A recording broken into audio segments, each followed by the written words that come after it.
No ID is meant for a sane audience. No ID may contain liberty-oriented content. Pinko discretion is advised. Now, here's No ID with Paul Banducci and Scott Moskowitz. Hey, in tip-top condition once again, it's No ID. Welcome back to North Idaho's mainstream media deconstruction. I'm Scott. And I'm Paul. Tip-top condition. Speak for yourself, Scott, you hoser. I was being very sarcastic, sadly. All right. I'm just going to put a asterisk next to this one right off the bat. I am live from the Clark Ford Castle, but I am foot elevated in the easy chair. The mic is off to the side here, so I apologize if the audio is a little off, but we're going to give it the old college try. Just picture Paul, you know, he didn't climb his stairs to his normal desk. You know, he's on the couch with the leg up, and he's got the mic just sort of 4 feet away on the couch, pointed in the general direction of his vicinity, and he's just writhing around on the couch. I can't take it so far. You are correct. I did not climb the stairs. I actually came down the stairs on my butt, stair by stair, just like a toddler. Yes, my 2-year-old does that exactly. It's been a humbling experience. So I had surgery on my Achilles tendon last Wednesday, so almost a week ago, to repair it. Full rupture, and now it's pieced back together. But my God, what a brutal post-op. 0 stars, would not recommend. I've had a few surgeries in my time. I've had lots of injuries in my time. I think the only one that has been more painful was a kidney stone. Kidney stone was slightly more painful, but it only lasted a few hours. So this one actually wins because it's lasted a lot longer. Would not recommend rupturing your Achilles tendon. Anyways, let's do this, man. Let's do it. I'm ready. Well, if we're going to start off the show with a pity party for poor Paul and his poor leg, let's continue it to the poor folks who can no longer buy Snickers bars and Mountain Dew with their food stamps. Limits on SNAP are now in effect. For Idahoans using food stamps, candy and soda are officially off the list. Learning how these changes are already affecting both shoppers and local stores like Jackson's. This week, Idaho rolled out new restrictions on sweet snacks and drinks for SNAP recipients. Cassie Donat, who's used SNAP since she was 18, says the change caught her off guard. So I went to Jackson's in Boise to get my mom and I a drink, and I forgot it was the 15th, of course, and I scanned the EBT card and it declined. This, by the way, this lady was, I'm going to say, 150 pounds overweight. Interesting that they made a point to note that has been on SNAP since she's 18. Well, I wonder how old she is now. She's got to be, what, mid-20s, mid-30s? She looked late 20s. Been on SNAP for how long? It's honestly hard to tell when they're that overweight, but I'm going to guess late 20s, early 30s. And right off the bat, I already... we have sort of a problem here. Red flags. Due to my disabilities, so I only have a based amount of money every month. At Jackson's stores, staff reference these flyers posted by the registers. So I just want to be clear here that she's saying that she collects Social Security, which means her income every month is fixed. And when she was at the convenience store or whatever, the grocery store that she had gone to get soda for herself and her mom, aka diabetes water, it was declined. And so she switched and used her debit card, which was her own money rather than the EBT card. But of course, that money that was in her checking account that the debit card was linked to came from Social Security. So at no point was it like, well, maybe I won't buy the soda at the convenience store. It was just like, well, I'm going to use a different form of government funds to pay for it. We used to refer to creatures like this properly. The term was parasite. And that's the proper term. That's how we used to refer to, when a tick latches on and sucks your blood, that's a parasite. This is just a parasite in human form. She says she has, due to my disabilities even, I have been on, that's why I get Social Security. You would think that a, reporter, which the lady from whatever Idaho News 6 purports to be, would maybe ask a question to enlighten the viewer, such as, what are your disabilities, or what have you struggled with, or some version Scott, of trying to figure out what that is. Tick with Down syndrome or a leech with a low IQ They may be disabled, but they're still parasites. Amount of money every month. At Jackson's stores, staff reference these flyers posted by the registers, while the system automatically blocks items that don't qualify. We got them in an email, so basically they want us to keep them up by the register. That way we have something to go off of, and that way we can refer the customers to look at these papers if they have any questions. Jessica Green, an assistant manager at a Caldwell Jackson, says staff are adapting day by day. Basically, we're all just learning as the day goes by. If they didn't know about the fountain drink, maybe we need to implement something for that. Donat says she understands the goal, but feels the policy creates new challenges. At least either raise the amount of food stamps people can get. Give me more. So that they can buy the healthier Give foods. me more. I understand you're trying to fight obesity, but which is hard when fresh fruits and vegetables are expensive. She also says the change affects small traditions that matter And yet, to her and others. those of us not on welfare still make the choice to buy them with our own money. We budget for it. Somewhere in between buying premium priced fresh fruits and vegetables and Mountain Dew lies some beans or rice or other forms of cheap food that is not necessarily candy. Oh. Yeah. See, that's what irks me is that most of us who are doing it on our own, we're out here still trying to make those kinds of good decisions, and we're paying the premium for it too. That's a matter of choices and priorities and budgeting, and it's not necessarily easy or fun, but it's the choices you make. Actually, there has been a number of studies done on this particular issue that shows that those who spend their own money on groceries are far likely to eat healthier and buy fruits and veggies and make the sacrifices. So that, number one, is fascinating. Number two is there's been a bit of a not surprising phenomenon occurring, and that is the decreasing of the price of junks and snack foods. Prices have decreased anywhere from 3 to 15% over the last year as programs like this have been rolled out across different states. Turns out the market reacts as the market does, and when the market is not subsidized via government handout, in this case, prices go down. Weird. It's almost like the market reacts to price signals, and every industry that is subsidized by the government is more expensive. Weird. Super weird. Well, that's just like your opinion, man. I mean, it's the opinion of basic economics, but yeah.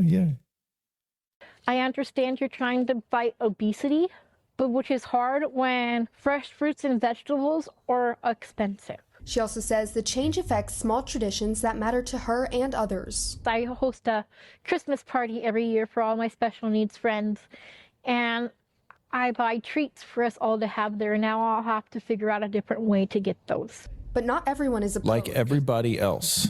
Oh, and by the way, in no universe will the candy be throttled back, which I know will on Christmas, of course, but it's not as if it doesn't sound like for this lady, the candy is a Christmas time treat, but rather a morning time treat on a Tuesday. But it's like in no universe will I consider, I'm just going to have to, she said, I'm going to have to just figure out another way. The candy shall get consumed. I'm just going to have to figure out another way. Say the change could will be I positive. use my EBT card or will I use my debit card? Either way, it's loaded with taxpayer money. Now I'll have to figure out a different way to get those. But not everyone is opposed. As we previously reported, some say the change could be positive. That actually helps me a lot. That's so, listen to the framing there too. Not everyone is opposed. So that framing is well, almost everybody is, but not everybody. So it suggests there are a few holdouts. Right. But otherwise, the overwhelming majority of the good people, capital G, capital P, are opposed to having EBT not cover candy and soda. But not everyone is opposed. As we previously reported, some say the change could be positive. That actually helps me a lot. Addiction comes in many forms, and I have overcome a lot in the past, but sugar seems to be my standby addiction. Stores are posting these signs near aisles to remind shoppers of the new rules before they make it to the register. I don't think it's really affected us too much yet, but I'm sure there's more changes to come. Listening to the underclass talk about these sorts of things, again, I don't I know I'm I'm in a bad mood today, so that's probably part of it. I'm in a lot of pain, but nevertheless, like these people are parasites. There's no other way to put it. I don't care about the sob stories because most people's life choices put them where they are, and generational life choices. If you go up the family tree and down the family tree, you'll see that people tend to be on the system. Their kids stay on the system. Their grandkids stay on the system. On Snap since she was 18, and now she's 32 and 100 pounds overweight, and bummed out that she can't get soda for her and her mom. When I listen to these people, like you can tell they have a collective IQ lower than 3 digits. And it's just like that movie Dodgeball. It's like watching a bunch of retards trying to fuck a doorknob out there. He said like it's a sob story, that is how this clip is presenting this poor woman's plight. It is presented as a sob story with no challenging or really no questions at all from the quote reporter who's there with the microphone on the picnic bench interviewing the very large woman. Oh, well, these are the same types of reporters who, called Minnesota daycare centers to ask them, hey, are you guys doing fraud over there? And the response they get is, no fraud. Well, okay, cool. Check mark. Be like, well, you've heard it here, folks. No fraud. That's the level of investigation these people do. Well, it makes you, one must wonder if you're going to present this as a sob story, like in a sympathetic light, then what you're doing effectively is shilling or promoting government-funded sugar consumption. And in other words, therefore, it's like, I don't even know what to make of it. Like, where does this come from? It's such a sinister force behind the framing and like, what is going on here? Like, to what end? Well, it's a slightly different version of shut up and take your pills. The effect is the same. It's Soma. Like from Animal Farm or whatever. Is that it? Basically, shut up and take your pills, or in this case, shut up and eat your junk food. To keep them fat and stupid. Is that it? Sugar and sodium are drugs of another kind. They light up the same. Sugar is known to light up the same parts of the brain as ecstasy does, and heroin. They've done studies on that too, where they do CT scans on the brain as you're consuming different drugs, and including sugar. And sugar lights up the same parts of the brain. This is not coincidental. It's dark, man. Yeah, it's systemic and it's pernicious. But it's a good thing that Idaho legislators are making the attempt to stymie these purchases using EBT. You would think this would have been a requirement from day one. And I have to think that when this stuff first was rolled out, it was a requirement. And then it probably got rolled back or never enforced. And now it's being enforced. But it's sort of like when they pass a bill saying like no Medicaid benefits for illegals. And I'm sitting here going, what, shouldn't that have always been the case? Right. Why was it ever what the hell are we missing here? How do we need to codify that? I thought that was already an automatic. You have to have certain forms of ID to be able to apply. You have to do all this different stuff. How the hell was this? Why does this have to be made law? Wasn't this already a law, or at least de facto by the mechanics of how it works? Wasn't this law? What the hell? This has been going on this entire time. What the hell is wrong with you people?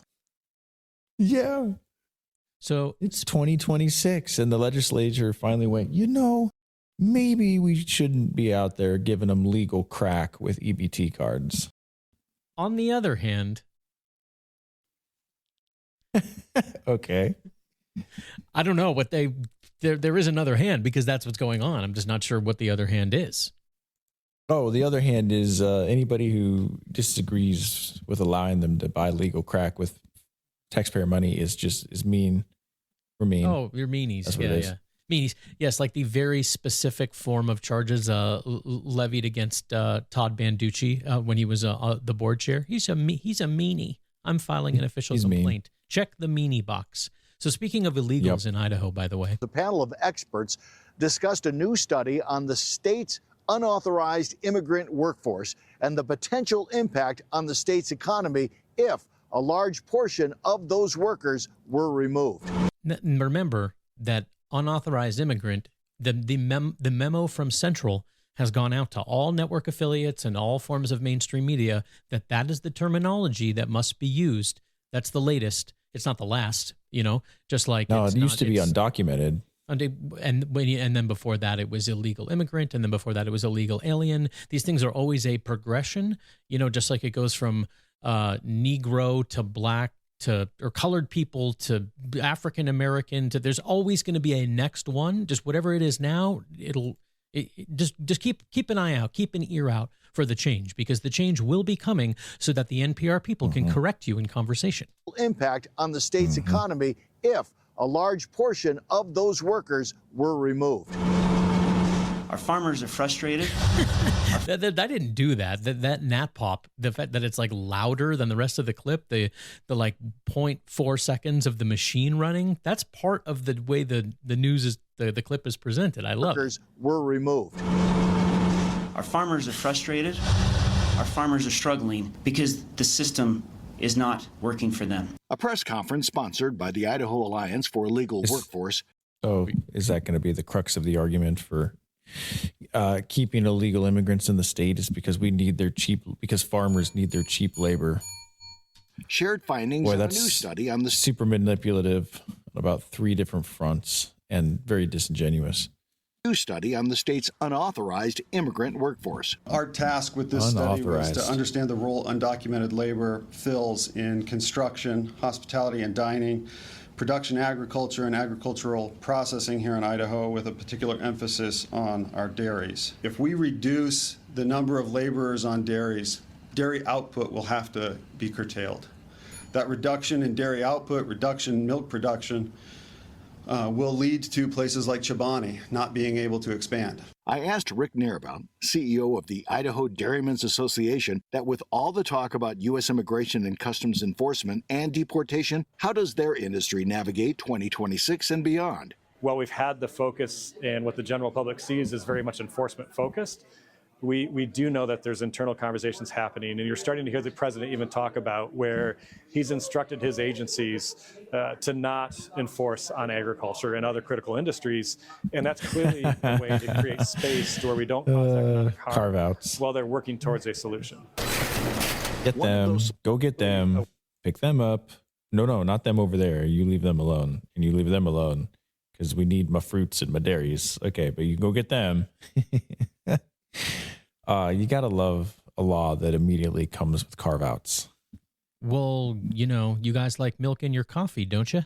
One of those solutions is working towards a year-long visa work program, similar to the seasonal visa program. No one is satisfied with the state of gray that we find ourselves in. We want to have a very clear, easy, legal workforce. I think you mean the state of green cards. Oh, I don't have my bell. Otherwise, I'd give myself a bell right now. I left my bell up in my office. I gave you a rim shot. Sorry, Steve Pegg. No bells today from me. Because of your setup. There's just nowhere to set it. Set it. I just forgot. Oh. But I'm down here now. There's no going back. There's no going up. You forgot. His dog ate his bell. No, an illegal immigrant stole my bell. It's undocumented immigrant, asshole. Oh, excuse me. No, it's unauthorized, jerk off. What did I say? Did I screw it up too? Oh my God. The state's unauthorized immigrant. You're right. Oh, I screwed it up. I'm a bigot. Unbelievable. Ha ha. Wow. I'm not only am I a bigot, I'm like calling other people names. Boy, I'm spiraling. Okay, let's do this because when I opened the weather app last night, and it's got like the Snowflake Emote all, from like 9 p.m. to 6 a.m. Like, oh, it's going to snow all night. Then I woke up this morning and there was like the littlest, tiniest dusting that melted off by like 8 a.m. But the we got like 1.5 inches up here. You did. Okay. Well, yeah. So at higher elevations, and of course the mountains did get some snow. And I got a boots on the array. What was it? An article that was forwarded by one of our producers. And so I want to read a little bit of that and her note. But first, here's the very elated report Lots of ski resorts and mountains in our area have had to make adjustments because of this year's mild snowfall. But today, Schweitzer Mountain sent us some video of folks celebrating Valentine's Day on the slopes. Take a look. The mountain got 5.5 inches of snow overnight and 2 more additional inches on the snow stake by the opening bell. This is great news for skiers and snowboarders because the snow is coming just in time for President's Day weekend, a 3-day weekend for many. Okay, so I was forwarded this article from Genevieve, and Genevieve said, "Hey guys, silly little article about Schweitzer's media team with an entertaining twist at the end. And I scrolled back through their Instagram, and it seems pretty accurate. Or inaccurate, depending on if you are referring to the article or the socials." So she linked an article to the Coeur d'Alene Press, and I couldn't tell if it was I think it might have been a letter from a reader about how Schweitzer has been posting pictures of powder-filled runs and bright and sunny days, only to have locals show up to the rain and the brush-covered runs that we know is happening with this winter where there hasn't really been any snow. But the reader's letter goes on to say, the posts have gotten more frequent, more inaccurate, and now politically driven, more politically driven than ever in Schweitzer's history. So who really runs the resort and makes the decisions? It sounds like it may be the social media group, and unfortunately, it's running it into the ground. The latest stunt was to create an annual gay pride day on the mountain. Why on earth would sexual orientation be a thing on a ski hill? Oh, man, cue all of the jokes about runs and humps and mountains and ridges. I felt really gay last night. I bet Dan Gookin skis at Schweitzer. He's got the money. Pretty standard fare, though, Scott. I'm not super surprised. I mean, Schweitzer's the primo place. It's the money place. It's all the elites and who tend to be leftists in general. So it fits the bill. Let me say quickly that I saw Gookin in IRL over at the Art Spirits final closing party, because you remember we covered that they're closing permanently. In fact, it was one of the Scotch shots that you brought. Their final night was last Friday, and my buddy and I went over there just to see if they had any, maybe I wanted to scoop up a painting or two, fire sale. I didn't end up getting anything, but I did see Gookin over there. And it's the first time I've seen the guy in person. And I don't know if you even know this, maybe you do, that from the chest up, he looks like a sort of just a normal old guy. From the chest down, he's very, very sloppy tubby. He has a gigantic gut, and not one of those like really hard that's like, like stiff and distended, but sloppy, like comic book guy from The Simpsons. I didn't realize that he was that large. It was not a good look. Yeah, time has not been kind to Dan Gookin.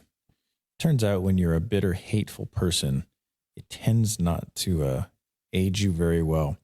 Also, I'm curious, was Dan Gookin over there buying art for the city? Or was he using his own money this time? Well, he tried his EBT card, but it got rejected. Hey-oh. Nice. If I had my bell right now, you'd get a bell. Ding, ding, ding, ding, ding. I'm not going to ring my own. Just that's for you, Steve. This lack of bell is brought to you by Steve. Here is the Gem State brief. Hold on. Real quick, I wanted to touch back on the, what are they calling it now? Unauthorized worker issue with the farmers and whatnot. Anytime your argument for breaking the law, so basically the premise is that we should allow illegal immigration because if we don't, who will do all the jobs that I don't want to do? Who will do the shit work? Who will? So in one go, you have these people like leftists saying that, no one is illegal and human life is sacrosanct, while at the same time relegating this subspecies of human life to, well, they're good enough to come over and pick my apples. And that's why I want them here, to mow my lawn and pick my apples, because otherwise I'm not going to do that stuff. Well, we can move on to the next topic now. Well, I think it is important to note the premise from which people are arguing when they use that particular argument for illegal immigration being okay. And honestly, even the word illegal doesn't get used half the time. People just say immigration, immigrants. You're against immigrants. Like, okay. Okay. Yeah. Trump's immigration crackdown. Mm-hmm. As if no other president has done it or done it more. I'm trying to figure out how to transition, if you'll pardon the pun, back to the Schweitzer thing, because I had another thing to play on the whole. Oh, I'm sorry. Let's just go. Whatever. Herky jerky. We're doing our best here. We'll just go right back to it because I wanted to follow up on Genevieve's note. I did find this audio from some guys. I think they're out of Southern Idaho.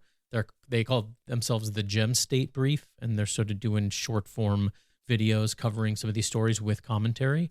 I was going to say not dissimilar to what we're doing, but it is really, because they're not using clips and it's all short form, and we are using clips and it's long form. Okay, so I take it back. It's not related at all. But here's some quick commentary on the Schweitzer thing from those guys. An Idaho drag show for the whole family and a pizza party. That's what's on the docket for Pride on the Mountain, an LGBTQ-focused event being held at Schweitzer Mountain Resort in Sandpoint, Idaho this March. The event not only includes a rainbow parade, Pride Village, and a big gay selfie, but also directly states that, despite having a drag show and after party, is a healthy and family-friendly event. To make matters worse, they reference a pizza party.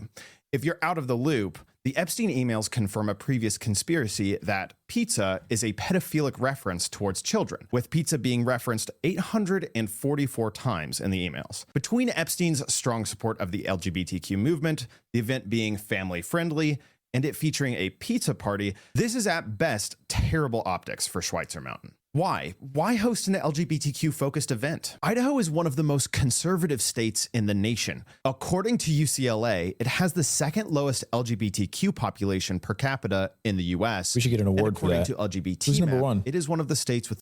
Good question. What state has the lowest per capita? What does he even mean, dude? LGBTQ population for one, like B. How do you quantify that? What is, you know what I'm saying? Like every college chick classifies as B for a couple months in her life during that one summer. Well, that's the beauty of it. It's nebulous. It's impossible to define. They like things like that, remember? They can't even define what a woman is.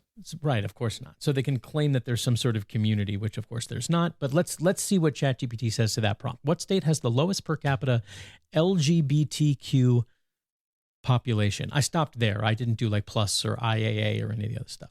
Okay, according to data from the UCLA Williams Institute and related state level surveys, Mississippi, about 4.1% of adults identify as LGBTQ plus. Than West that's still really high. 4%. Well, 4 out of 100. The reason is because the acronym encompasses almost everybody. You know what I'm saying? Like, yeah. LGBTQ plus, like, isn't one of them ally? Like if you do like LGBTQIAA or whatever, like there's, if the extended, like if you know, pi is 3.14, but if you like keep extending the digits, it goes on forever.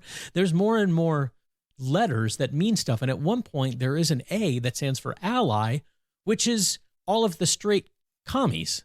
So that's half the population. They're all in this category too. So you see what I'm saying? Like, what does it even mean? 4.1%. West Virginia is around the same. North Carolina around 4.4. Alabama 4.6. So there's a bunch of states ahead of Idaho, but the whole thing is freaking meaningless. Doesn't, you know, it's baloney. Legal and cultural views of that form of sexual deviancy. It makes no sense until you look at who bought it 2 years ago. Altera Mountain Company, a product of two investment groups, was founded in 2018.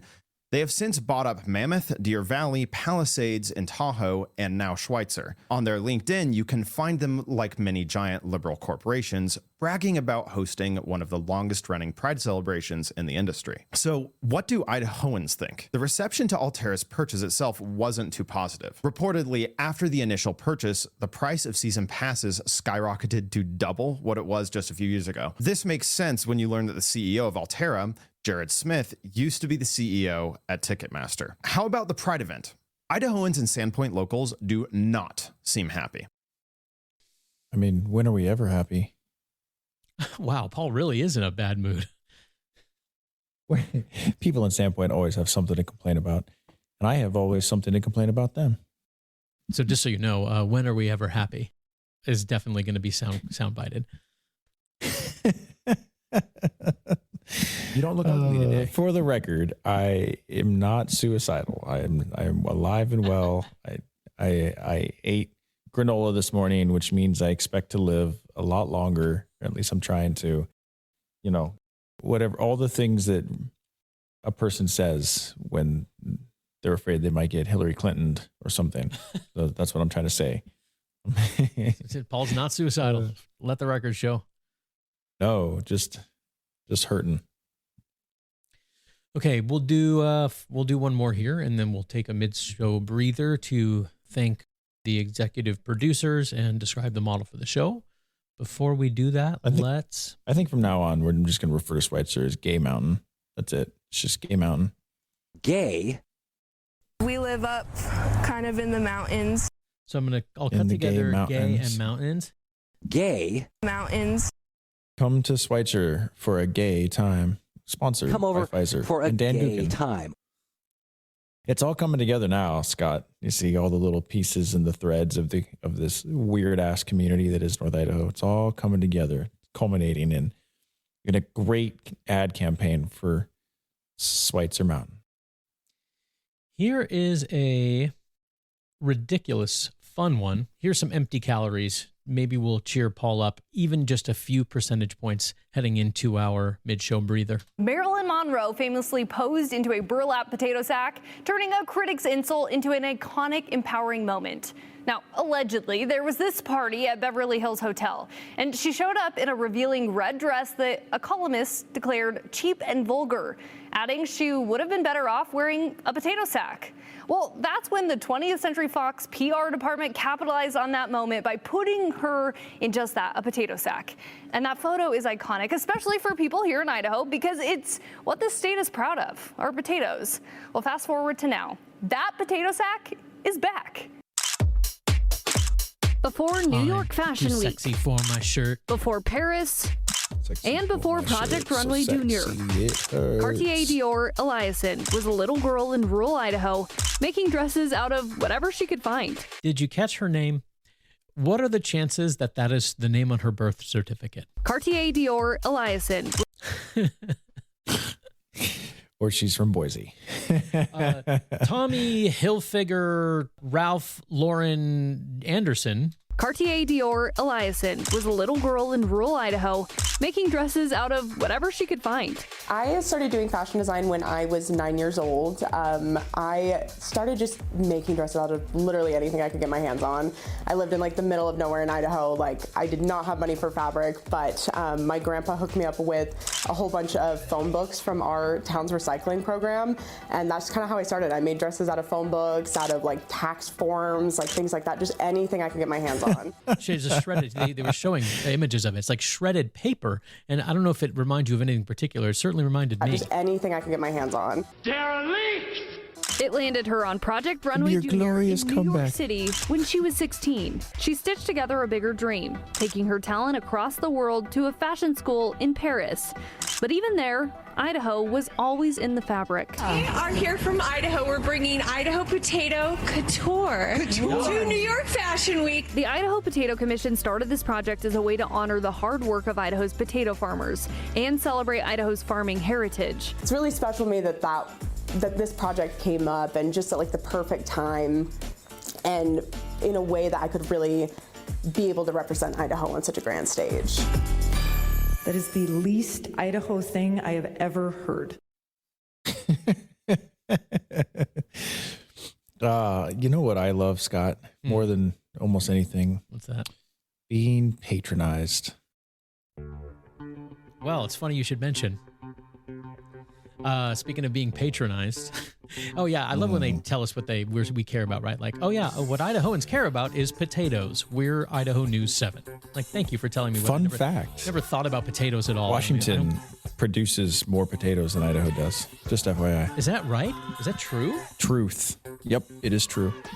Okay, well, before we do our executive producers, I suppose we should look that up. Grant County is the leading potato producing county in the entire country, and Grant County is in Washington. According to ChatGPT, no. Idaho produces more potatoes than Washington. Idaho is the leading potato-producing state in the U.S., famous for its russets and overall volume. Washington also grows a lot of potatoes, particularly in the Columbia Basin, but its total production is lower than Idaho's. For perspective, Idaho roughly 13 to 14 billion pounds of potatoes per year. Washington roughly 4 to 5 billion pounds per year. So according to the Ultranet, it is only about a fourth. Okay, I could be wrong. I probably am wrong then, based off of an incorrect premise, because I look up if I think it's Grant County in Washington is the leading potato producing county in the country. Let's see. Oh, so Grant County, Washington. Is it the leading potato producing county? Yes. Widely recognized as the leading potato, the designation is not just marketing, it's reflected in how the blah, blah, blah, blah, blah. Okay, so I was incorrect in my, I guess, assertion or my factual statement with regards to the states, but it was based on a correct premise that I then extrapolated and got the wrong result. He's absolutely right. You feel better now? While being absolutely wrong. In the meantime, No ID, this program that you are hearing right meow, operates on the value for value model. Value for value means that there are no ads on this show. You will not hear us promote random brands or stop conversations in the middle of a sentence in order to talk about buying gold or buying, beef jerky from Jack Links or any such thing. Value for value means that because there are no ads and there will never be ads, we are free from outside influence. No sponsor meetings, none of that. We try to bring you value with this program. There are no premium levels or subscriber-only content or paywalls or anything like that. It's just the show. It's free. It comes out every Thursday, and that is how we try to provide value. If you agree with that assessment and you find the show a valuable addition to your week, then we ask that you return value back to us via your time, your talent, or your treasure. That's the value for value model. So you heard Genevieve a moment ago, who had sent in an article for us to check out. That is a form of value returned. At noidshow.com, there's a contact button where you can send in notes of any kind or links to articles or any such boots on the ground reports of things your area of expertise. All forms of, sending information or content back to us is value returned. We will also take audio or show thumbnail images or anything else that you want to contribute your talent to and send back to us. And the treasure portion is just US dollars. That is obviously a huge and vitally important form of value returned. Money! Money. We need this money. I need money. We do have 3 executive producers this week here for episode. Oh, right on. Episode number 16. Must have really wowed them with our in the same room energy for episode 15. Yes, I did hear a bunch of in-person feedback about the energy level and that people were really enjoying it. There was a little bit of constructive forget constructive. No, it was just the criticism was vastly outpaced by the people saying like they dug the energy for sure. And they were like, wow, Paul was really on one. And they did say that because you were on one, because that French press that I made really just hit you like a ton of bricks from a 12th-story window. There were also an inordinate amount of F-bombs. Oh, my bad. Which I also noticed. And I can, when I did the edit before I posted it, I considered for a moment like going Osborne's and bleeping them out. But I was like, you know what? Nah, that's lame. Like, I'm just going to post. The show just was what it was. And then the other thing was, one person was like, oh, well, you guys were talking on top of each other a lot. And I cut that guy off in the middle of a sentence to be like, no, we weren't. Way to prove your point, Scott. I appreciate that. Yeah. Really get in there with your strong words and prove him wrong. But people did enjoy the energy. So this, not only is Paul just, down for the count, wallowing in his sorrow and his busted leg. We're also not in the same room. So this show, I'm sure, especially if, if you've been listening, like let's say you've been listening to several episodes in a row because you've just discovered the show or something like that, and you just heard the last episode and now you're hearing this one, I suppose, depending on your sensibilities, either my apologies or you're welcome. Yeah, we try to be pretty consistent, and I guess all I can do is apologize for the inconsistency between the two episodes. I had a lot of fun last week, though. It was a good time being in the same room with you, having a good cup of coffee, and discussing all kinds of topics that, well, I'm pretty passionate about.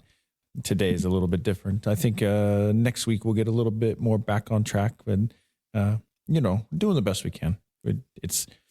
Frankly, I'll be honest, and I'm not trying to stretch this out or make tell everybody my sob story, but I had really considered asking Scott to bag out on this week because it's just, the first 3 or 4 days after surgery, I could barely hear myself think. So the fact that I can string together, words that make sense today, I'm very proud of. And no, it's not because I'm all doped up or anything like that. I have actually largely avoided most of that because I try hard to, but just the level of pain, it's been pretty impressive. So, doing the best we can here. And I appreciate everybody's patience. And hopefully we'll be back to a little bit more normal next week. Yeah, no, there were definitely some times, this is the first few days, Scott, where I'm just sitting there, closing my eyes, working on my breathing exercises, and trying to get through it. So let's hear about our executive producers. We appreciate the support. I want to know who you are. Yes, right on. So Dave McPherson sends in $20 US and says, Scott and Paul, greetings from Western Washington, such as it is. Right on. Our condolences. Thank you for your courage, loving the deconstruction. Good to hear folks over there know what they got. Paul, sorry about your Achilles. Get better. From Dave. Thank you very much, Dave. I appreciate it, brother. And we wish you all the protection and goodwill as you fight the good fight over in Western Washington. Godspeed, my friend. Thank you, Dave. And next up is Kyle. Okay, now here, this is a big one here. Kyle sent in a row. Was it a row of ones, or I can't remember if there's a name for it. 111.11, $111.11. Oh, that's a cool number. He says this is a proper row of schmeckles. Schmeckle. But I do not attest to the small, quote unquote, component of the definition by Google. This is a switcheroo for Dame Jen with a G, protector of women's vaginas. So Kyle texted me a longer note that I wish to read. So what's happening here is Kyle does not accept that 999 is the row of schmeckles. Now that's what Chris, who sent that in last week, Chris was making the case for 999. Now I'm not sure the mechanics, the etiquette here, because we did say okay, yeah, the shiny schmeckle donation is now hereby 999. But Kyle's like, well, no, I don't think that's good enough. This is a proper row of schmeckles. So do we now say that Chris has been one-upped and actually a shiny schmeckle donation is 111.11? I'm torn on this, Scott, because on one hand, I feel like Chris was the first to do it. Right. And that's special. On the other hand, Kyle's definitely putting his money where his mouth is, and that is worth something too. So I feel like I want to give them both a little bit of something. Well, okay, so what maybe Chris's can be a row of schmeckles, and maybe Kyle's can be a field of schmeckles. And so it could be, look, gaze upon my field and see my schmeckles grow, courtesy of Kyle. You know what? Okay, you're right. And actually, now that I'm looking at it really closely, the shiny schmeckle is what the 999 donation is. That's at $9.99. 999.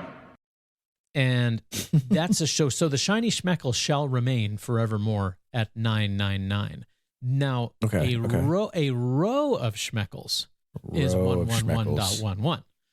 So maybe the next one will have to be a field of schmeckles or a harvest of schmeckles or the schmeckle harvest. A Grant County of schmeckles. Yeah, or the schmeckle season. Let me read Kyle's longer note here that he sent. Here's a long donation note, so forgive me. That's okay. We're going to read it. Dame Jen with a G, protector of women's vaginas, is the most amazing person I know. Happy Valentine's Day, my love. You have brought so much joy and love to my life. I can't even describe it. I'm a better man because of you. The love you bring into this world is beyond measure. We are all beneficiaries of your love and light. Husbands, kids, patients, and everyone you encounter are touched by your warmth. You are a true light to this world. Happy belated Valentine's Day. We are all better off by the gifts you give us. Just by being yourself, you are amazing. Baby making karma appreciated. And let's see, what sound? They have like a specific sound clip on No Agenda for karma. What can we give him that's kind of like a karma sound effect? You got any idea?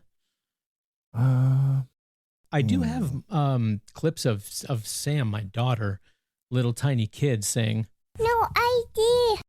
And this one. No idea. Because I feel like baby making karma and a little tiny kid. No idea. Yeah. Will definitely go together. No, I think that works. That works. I like it. Well done. Thank you, Kyle. And may you and the protector of the JJs be very well. He's got one little last part of his note that I want to finish here.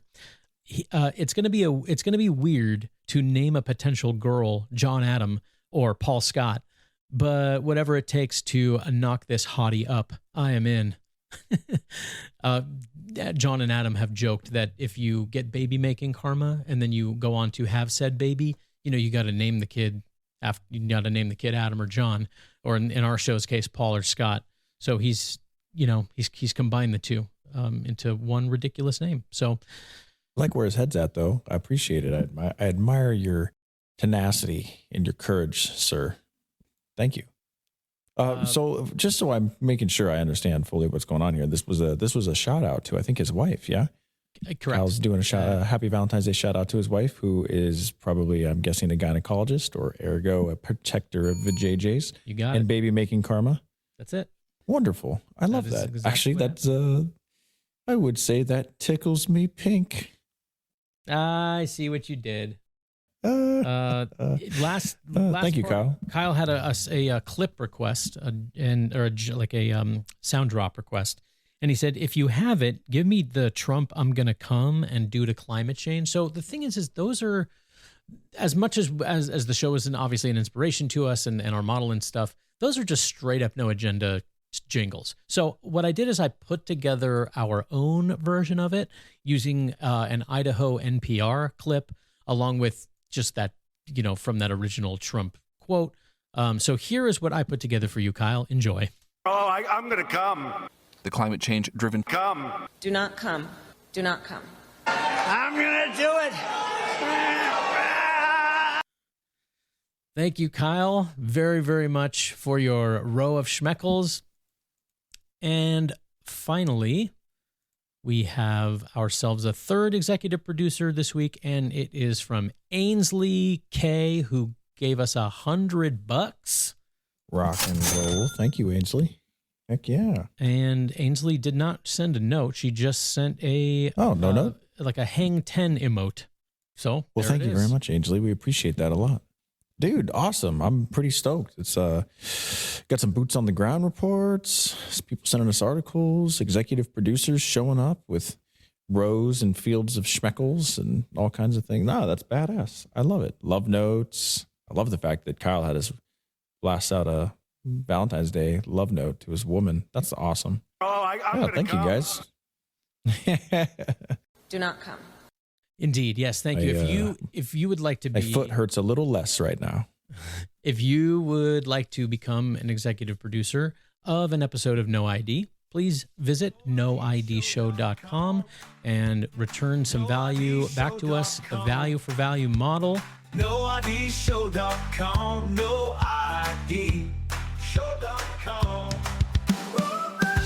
Okay, so I'd like to start the second half here with an excellent catch by Devin. Devin sent in this note. Hey guys, about 10 minutes into episode 15, during the clip about contractor licensing, There was a moment where the narrator is talking about Idaho being business friendly with minimal regulation. Then there is literally the sound of a death knell in the background as she goes on to talk about regulations that were passed. Hilarious. I was surprised you guys missed it, from Devin. So I went back and I pulled it, and check this out. Idaho prides itself on being business friendly with low barriers to entry and very minimal regulation. That was one of the main reasons lawmakers passed the Contractor Registration Act. Unbelievable. Literally like death to freedom. That was one of the main reasons lawmakers passed the Contractor Registration Act. Or more like the mainstream narrative is that freedom leads to death. Basically, it's like, oh, it's risky, it's dangerous. Like, if we don't license contractors, you could die. That was one of the main reasons lawmakers passed the Contractor Registration Act. Good catch. No, it's a great catch, Devin. I don't think that these people are like evil geniuses who are like inserting this stuff.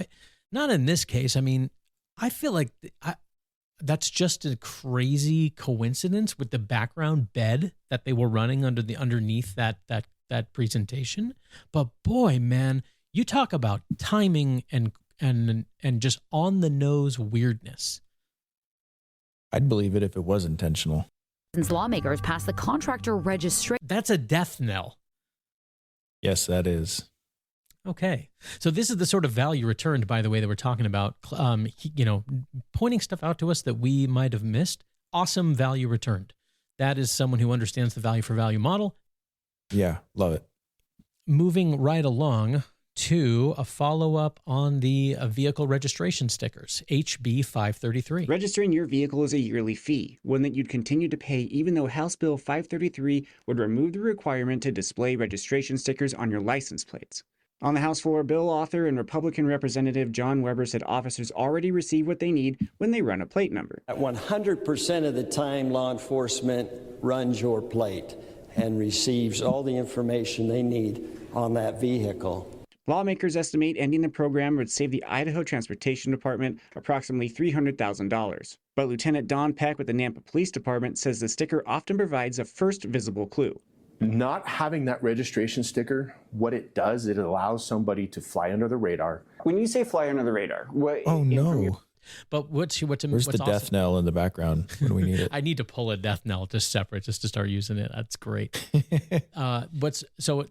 Whatever, I can't remember where this was, KBTV or whatever it is.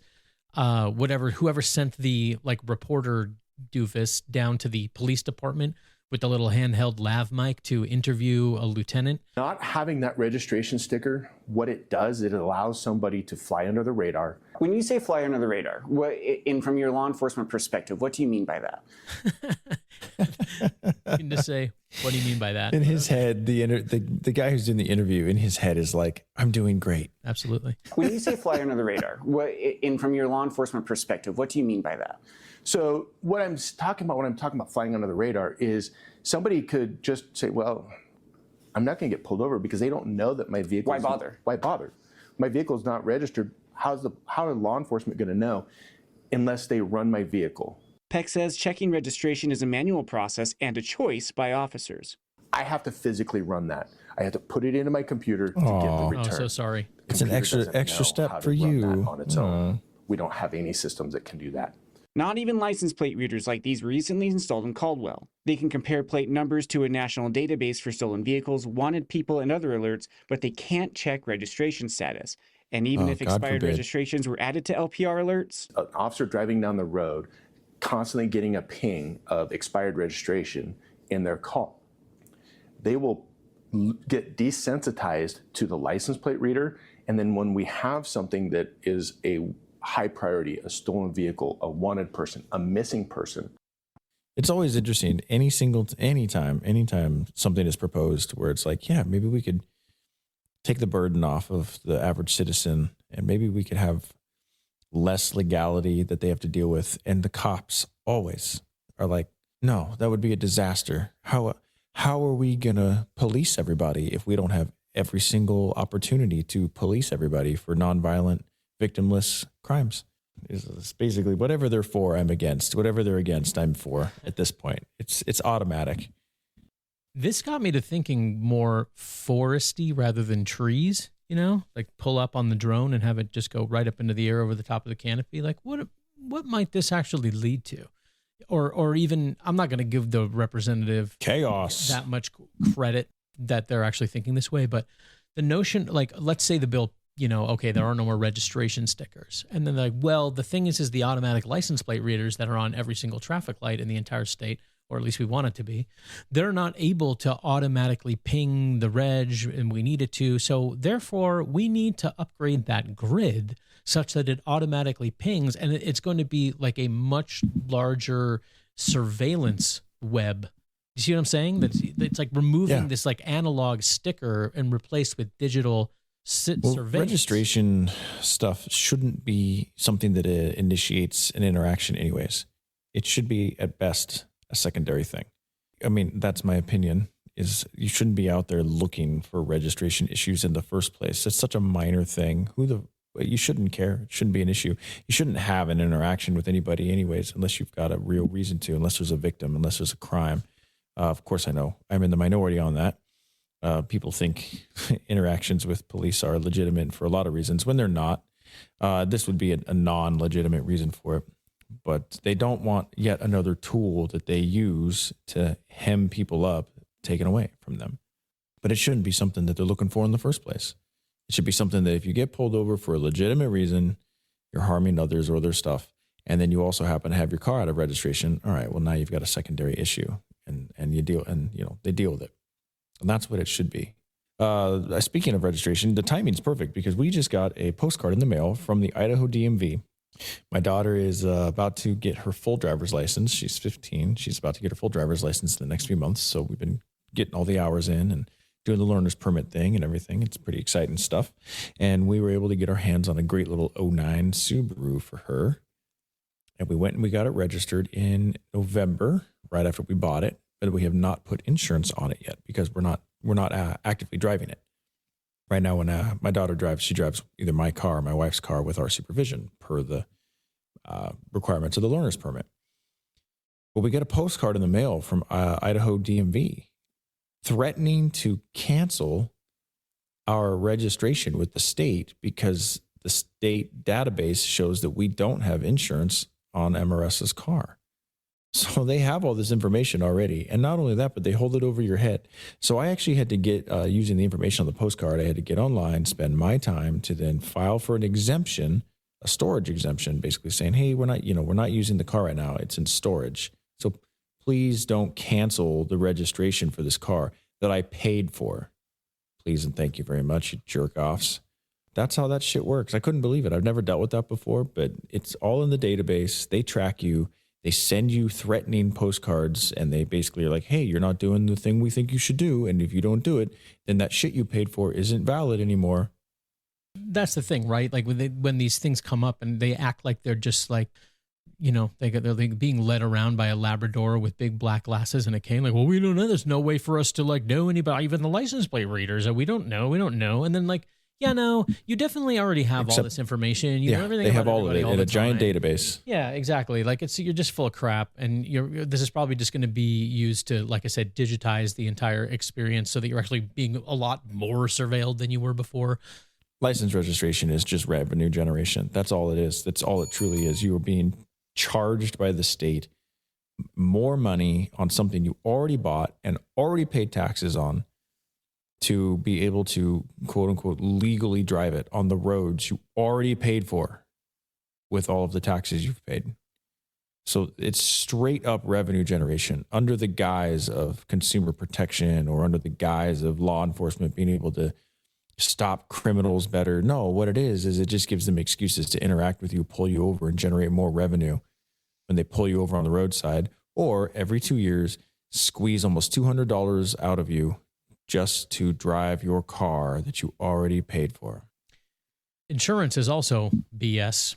The reason it's a scam is what you just described, because you're forced to purchase it, lest you not be allowed to operate your own property. And then when you go to make a claim, they're like, oh no, well, we're not paying that. It's like, oh, well, we are paying it, or we're jacking your rates through the roof. You're like, well, what good is this service? I don't want it. Well, you can't not want it. Yeah. It's too bad. You got to have Or, it. hey, we know that it costs you a couple $100 a month, but before we cover anything, if we do cover anything, you still got to pay anywhere from $500 to $1,000 out of pocket first before we'll cover anything. Yeah, insurance is a total scam. Oh, okay, cool. I mean, the one time it comes in handy, and what it's designed for is for catastrophic type stuff. Correct. And for liability. You accidentally have a collision and somebody gets really hurt. That's when that stuff comes in handy. But yes, outside of those circumstances, it is pretty much just like most other things of this nature, a scam. One that is mandated by the government, which totally changes the product. It changes the product, it changes the service, and it changes the market. The moment that the government mandates something has to be purchased in the market, well, first off, you've lost your individual liberties. That's a big problem. And secondly, there's a lot less incentive for the market to be price conscious. Why, as a provider of said service that you have to buy from me, well, now I don't have to be so price conscious. Yeah, it's the inversion of price consciousness. It's incentive to gouge. Correct. Well, good times. Here is your daughter, while she might be about to, get a little autonomy and liberty with her own driver's license, I'm not really sure that she's going to be able to enjoy any of those things without the state. Looking at a dormant piece of Idaho law that is suddenly sparking a debate. Now, lawmakers are considering a bill that would remove the Idaho Women's Commission from state code, saying it hasn't been funded in 17 years. But opponents say eliminating it sends a message. First time I went to get a credit card, they said, we want to save money.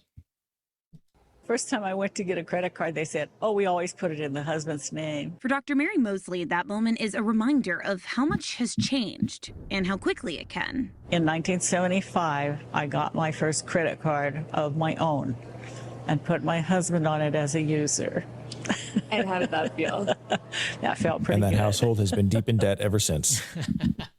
Now Dr. Mosley is speaking out against Senate Bill 1236, a bill that would remove the Idaho Women's Commission from state law. And we're saying, it sends a bad message to the women of Idaho. Supporters of the bill say the commission hasn't been funded or active in nearly 2 decades, and eliminating it is simply housekeeping. This just deals with getting rid of old, obsolete code.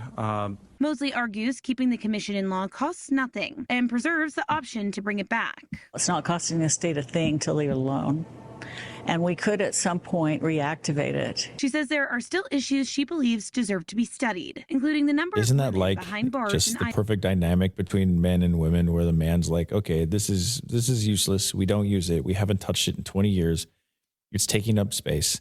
Let's just get rid of it. And the woman's like, no, keep it. We might use it again. Including the number of women behind bars in Idaho. We are the highest number of incarcerated women per capita in the nation. Others testifying in public We're hearings number one. We're number one. Finger number one. Public hearing agreed, saying removing the commission closes off a tool for policy discussion. I believe there is a need and actually a desire on the part of several groups representing Idaho women to reestablish a women's commission in Idaho, and I don't want to lose this opportunity. But backers of the bill push back, arguing women don't need a state commission to succeed. I am not convinced that any one of these beautiful, strong women in my life need a government established commission in order to live successful, empowered lives. Mosley says her He doesn't understand. Without government, women wouldn't exist. Not that the government can even define what a woman is. Lives. Mosley says her concern isn't nostalgia, it's civic awareness. If you think that what the legislature and what Congress does don't affect your personal life, you're absolutely wrong, because it does.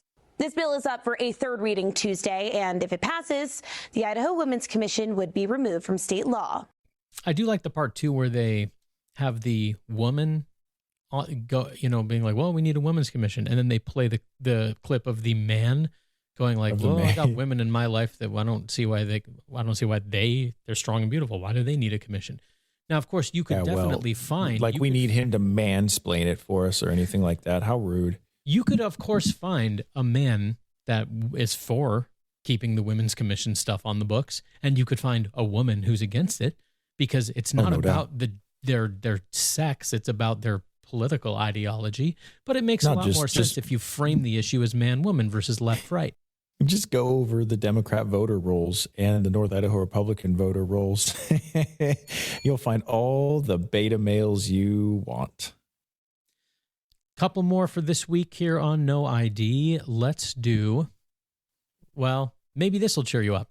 The Idaho Supreme Court last week upheld the state's parental choice tax credit program, clearing the way for $50 million in tax credits to roll out to Idaho families this spring. While the program got the green light to move forward, the question now is whether Idaho's budget crisis could put it back in the spotlight. The Idaho Supreme Court ruled last week that the state's parental choice tax credit program does not violate the state's constitution. I think this is a pretty definitive decision. The program sets aside $50 million in public funds annually for tax credits that Idaho families can use on private school expenses, including tuition. In the court's opinion, the justices... You notice the subtle framing there, where they're setting aside... In the court's opinion. They're setting aside public funds so that Idaho families... But they're not. One is a collectivized public funds, like they are materialized out of nothing.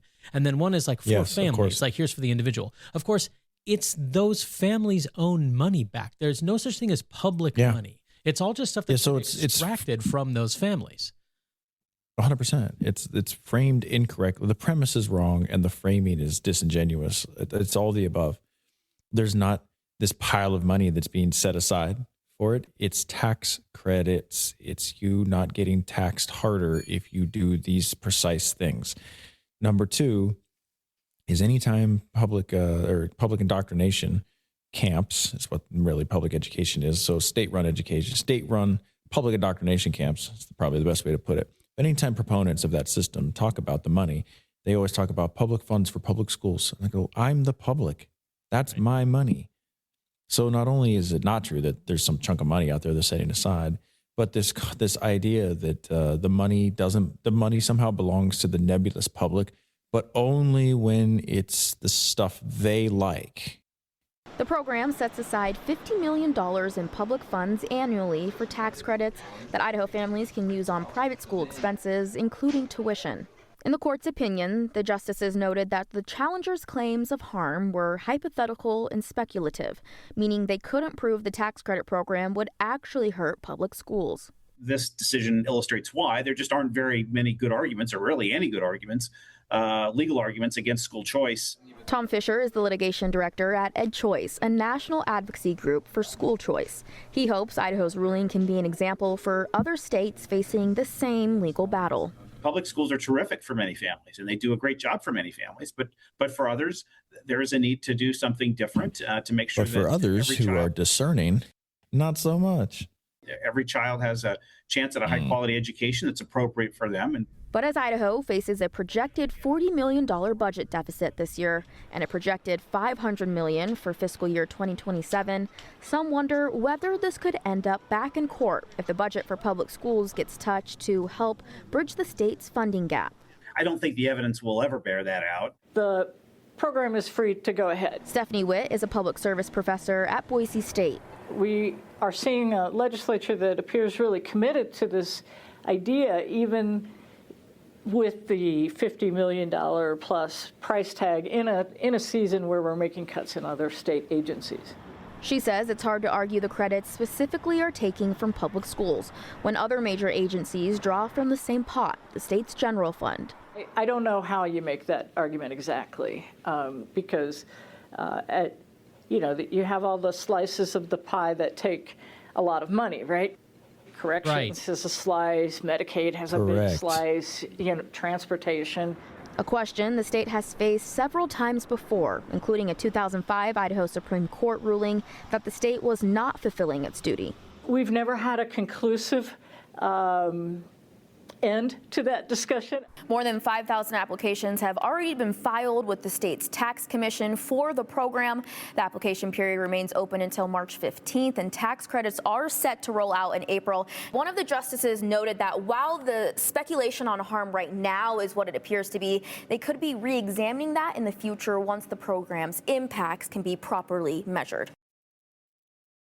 Two things on that. Number one is that proponents of state-run education and opponents of school choice, them making the argument that competition hurts them is not the flex they think it is. They are effectively admitting that if parents and families get to choose, they're going to choose something other than the monopolistic state-run education system. Not a great flex, not a great argument. Like, that's a terrible argument, actually. Choice. Can you imagine what will happen? We give people a choice. Number two is that education is by far still the biggest budget line item in the state. By far. It's a wide margin. The next thing is Medicaid. And the two of those make up over what I think it's 75, 80% of the state budget as a whole. It's insane. It's huge. And they complain about 1% cuts. Get bent.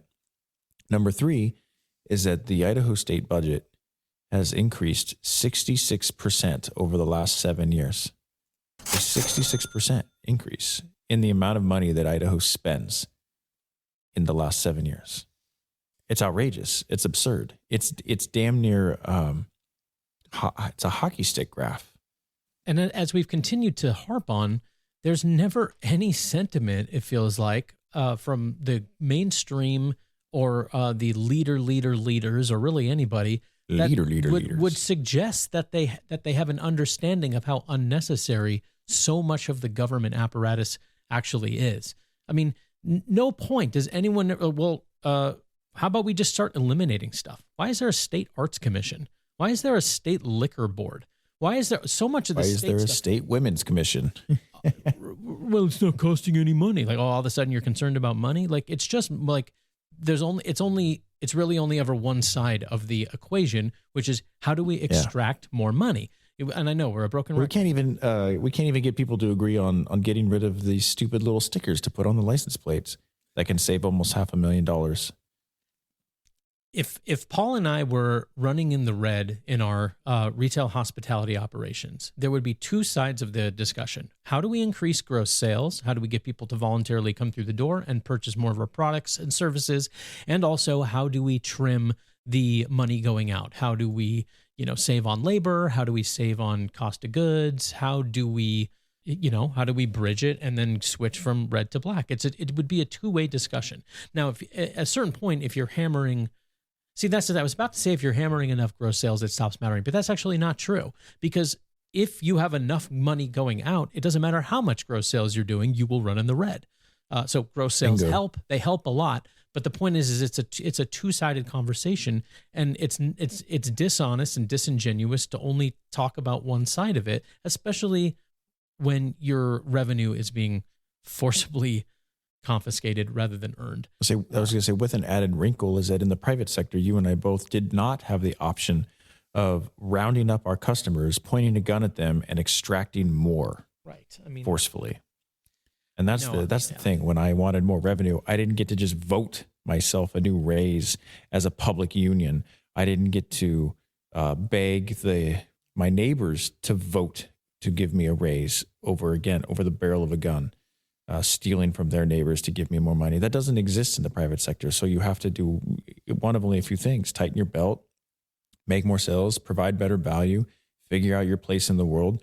And, when you are in the private sector, you are the direct beneficiary of good decisions and success, and you are the direct feeler of the consequences of poor market decisions or a market that doesn't want you or what have you. And that's why government always operates in such an irresponsible way, is because when you do something there's four ways you can basically spend money. You can spend money directly on yourself. You can spend your own money on yourself. You can spend your own money on others. Someone can spend your money on themselves, and someone can spend your money on someone else. Government is someone spending your money on someone else, and sometimes also themselves. So they feel the effects and the consequences the least. There is the least incentive to save. There is the least incentive to produce. There is really no incentive to do anything that we would naturally do in the real world, which we do in the private sector. And that's the nature of government and why it's terrible, why it does what it does. The bureaucrats don't suffer the consequences of not adhering to the budget. The taxpayer suffers the consequences. Well, it's Groundhog Day. Again? I know we're harping on this stuff all the time, and so you'll please forgive us. This sort of stuff is just crazy making for guys that are wired like Paul and I are. Because it's so straightforward and it's so basic. It really is. It's just basic economics and human nature and human behavior. And of course, the government warps and distorts and defies all of that. And the people who think we couldn't live, that we can't live and exist without these psychopaths stealing from us and doing whatever they want with our money, it blows my mind and it drives me nuts. It's just like, we don't need them. They need us. And yet most people believe the reverse narrative, that somehow without them, everything is anarchy and chaos and it falls apart. And nothing could be further from the truth. By the way, we watched Groundhog Day as a family last week. Hey. It was a hell of a good time. I hadn't watched it in probably 20 years, and it was a good time. First time for the rest of my family, though, and we had a ball. So cool. What did they Thank you think? for the reminder and the recommendation, Scott. The kids especially, I'm curious to know their reaction. It was a generational piece for sure. Yeah, I thought it was a very good expose on boomer mentality, which I won't try to unpack here. But there were moments of it that were very sweet. There were moments of it that were very candid. But there were also a lot of moments of it where we just all looked at each other and went, they could never make a movie like this now. Or like, people are not allowed to behave like this now. You'd go to jail for some of these sorts of things. It's like, yeah, that's not appropriate. That's not appropriate. Well, what if there is no tomorrow? There wasn't one today. Bill Murray puts in a pretty good performance there. He plays a casual dirtbag really well. Yeah, he does. It's still just once a year, isn't it? I think that we really missed the boat, dude, because what we could have actually done, now that I'm thinking about it, when we were operating our establishments, is just continue to run massively in the red and then get bailouts from the federal cigar and craft beer establishment, right? Because we can just keep running in the red, and then we have the big daddy federal apparatus to just wire us money. Yeah, what we should have done is claim like 1.5 million in losses from the COVID shutdowns, and then just defrauded the government with PPP loans and stuff like that. Well, and then when they called us and asked if we had committed any fraud, all we would have to say is no. Thank you. Please come again. You know, The Simpsons eliminated the Apu character, the woke tards in the Simpsons writer room. Yeah, it's been a couple of years, I think, where they like. I haven't ever watched an episode, so I didn't know. But I've lots of clips out there on the internet, so I'm familiar with The Simpsons. But I never watched an episode. But I loved that character. Well, I definitely grew up on it. And it was a public, one of their woke public proclamations where they got up on top of an apple crate in the middle of the town square and went, "We will no longer be doing the Apu character, because it's racist and all the stereotypical and all that stuff." Even though the entire show and TV and movies in general is kind of nothing really but stereotypes used for comedic and dramatic effect.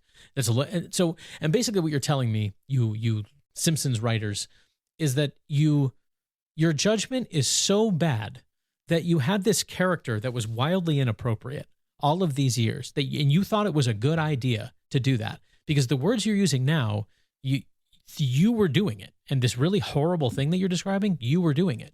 Your judgment is shit. And so now, is it possible that maybe you and your crappy judgment, maybe this proclamation itself is also crappy because it's coming from you, the bad judgment people, remember? It's okay to stereotype the people we think it's okay to stereotype, but Indians are right out, not okay.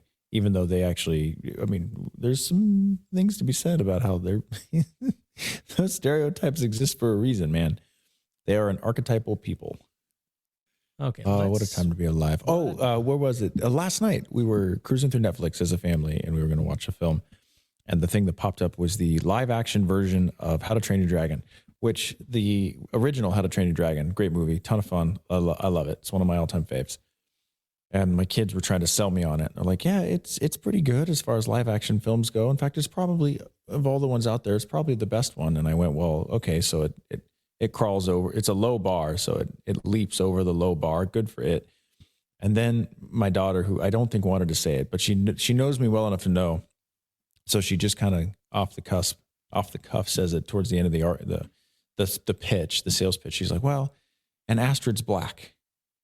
And I went, "Wait, come again?" She goes, "Yeah, Astrid's black." And I went, "Oh, okay. Imagine that. It's a Netflix adaptation of How to Train Your Dragon, where one of the main characters in a story about Vikings, about Nordic people, is black."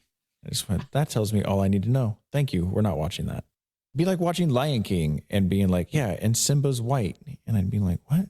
Why did they do that? That doesn't make any sense." Of course, they wouldn't do that because of the time we live in. They would never consider it. But you don't take a story about the African safari and race swap them. Simba What is are y'all doing? Isn't Simba the little cub? It would be so awesome if they made Simba a ginger. Well, they did, didn't they? So lily white, freckled, redheaded kid. Well, I don't understand. You mean isn't he a lion? Well, he's a lion, yeah, but obviously, if it was a human, he would not be white. Well, he was a human, and he was white. He's Jonathan Taylor Thomas. The voice? You talking about the voice? Yeah. Oh man, Disney's in so much trouble now. Yeah, it's no good. Disney obviously hates blacks. There's no other conclusion to draw. All right, well, okay, maybe Black Panther then. Maybe that was a bad example. Black Panther. There you go. Black Panther? Yeah, if they made Black Panther characters white from Wakanda. Wasn't the head of the NEA a former Black Panther? Say the words! Heyo. I want to do one final one. I'm looking for what we should do as the final one. Let's do this one. We have a new report. Oh, and I'm sorry. I hate to close out with NPR, but we haven't done one yet this week. So we got to get our fix. It's like bulimia. Like we just, it sucks to puke, but we got to do it. We have a new report that confirms what a good many of us have already felt, that our winters are indeed getting shorter. All of this impacts everything from agriculture to fire seasons. The group Climate Central looked at temperatures in nearly 250 cities across the country. It found that the number of winter weather days had fallen compared to historical norms in 80% of them. The climate change-driven shifts were more modest in the West, but that doesn't mean the impacts aren't serious. It's because in the West we rely so heavily on snowpack for our water supplies throughout the year. That's Caitlin Trudeau, a researcher with Climate Central. The report finds that lower snowpacks constrain water supplies, worsen fire seasons, and heavily impact winter recreation-dependent communities. Some fruit and nut crops also depend on low winter temps, which can also keep pests like mosquitoes in check. Some cities have seen dramatic winter shortenings. Reno and Las Vegas saw theirs contract by more than 20 days, and Tucson and Las Cruces by more than 10.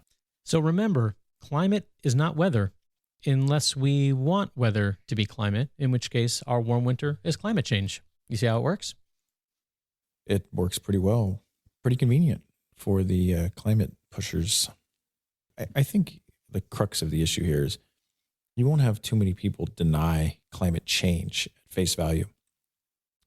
The issue is that the idea that humans can affect climate change, that you can have a volcano belch billions of cubic tons of ash into the sky and CO2 in one go, and then somehow be like, yeah, it's people who are causing CO2 levels to rise. It's cow farts and it's human activity.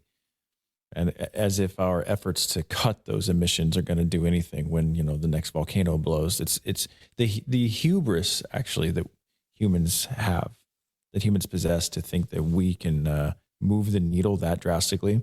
It's kind of absurd. Well, it's patently absurd and patently false. Climate change is real. It's happening.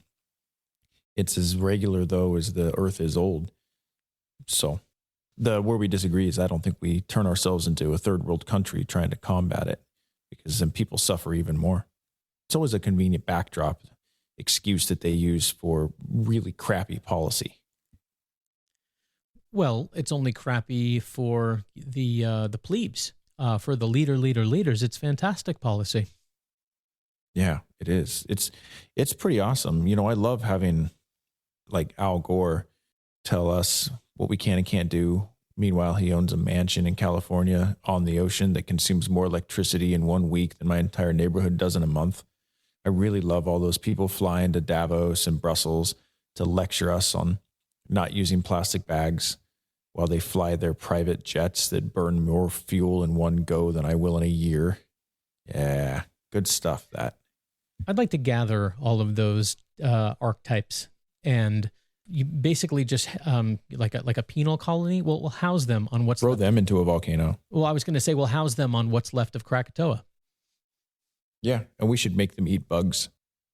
And then and then deny it when they're like, hey, we don't want to eat grasshoppers and cockroaches. And we'll be like, we never said anything about that. You guys are nuts. Oh, no, I won't deny it. I'll just be like, no, shut up and eat your bugs. They're good protein. Do you know how much less... You're saving the planet. Hey, right. How much less emissions escapes from a grasshopper's butthole as opposed to a cow's?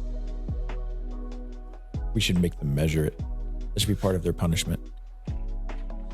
Oh, man. All right. Well, thank you, everybody, for hanging with us on this, well, I would say it's a 10, but maybe out of 100 episode of No ID. Episode 16. Oh, man. If you have enjoyed this program or any of our episodes, please remember us at noidshow.com. Please keep Paul in your prayers and hope that he returns to form soon because, you know, the ligament between his... For all our sakes. His Achilles and his brainstem has been surgically repaired, but clearly it's not like it hasn't taken yet. Oh, man. It's been pulled too tight. It's causing my hair to light on fire, my brain to be all fuzzy. That's for sure. But I did limit the F-bombs this time, so whoever gave you that feedback, you can tell them mission accomplished, no F-bombs today. So I do apologize. My wife says I curse too much. Well, be careful, man. She might report you to the Women's Commission. Thank God it hasn't been active for 17 years. I might be in trouble. We don't want to get rid of it, man, because on account of I gave my husband a credit card back in 1975. What? Been in debt ever since. What? All right. Well, thank you again, everybody. Please go to noidshow.com. Remember us there. And until next time, from Post Falls, I'm Scott. From Clark Fork, I'm Paul. Taxation is theft.